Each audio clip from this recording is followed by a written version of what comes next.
હાલીને નીકળી ગયા સોમનાથ અને પછી થઈ ગયું અંધાર અને ફાઇનલી આપણે પહોંચી ગયા સોમનાથ. હેલો મિત્રોને બધાને જય માતાજી અને જય સોમનાથ. મારા નવા મિની વ્લોગમાં તમારા બધાનું સ્વાગત છે. આજે આપણે હાલીને જવાનું હતું સોમનાથ, કેમ કે આપણે રેહાનભાઈની એક માનતા હતી, એટલે એને લઈને આપણે નીકળી ગયા સોમનાથ.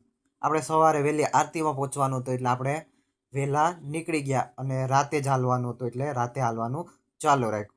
કેટલાક સાધન પણ નીકળતા હતા, પણ આપણે પોરો ખાતા ખાતા આગળ વધ્યા અને રાતે પણ હાલવાનું બંધ ન કર્યું. અને હજી સવારના 4 થયા હતા ત્યાં તો આપણે વેરાવળમાં પહોંચી ગયા હતા. થોડોક પોરો ખાઈને પછી આપણે હાલવાનું પાછું ચાલુ કરી દીધું અને પછી થઈ ગયું અંજવારું અને આપણે ગલીઓમાંથી નીકળી અને સોમનાથના પાછળના ગેટે પહોંચી ગયા અને ફાઇનલી આપણે પહોંચી ગયા સોમનાથ. અને સોમનાથ આપણે મહાદેવના દર્શન કરી અને પછી થોડુંક ફરી લીધું અને પછી પાછા બસમાં થાકી ગયા હતા, એટલે બેસીને ઘરે નીકળી ગયા.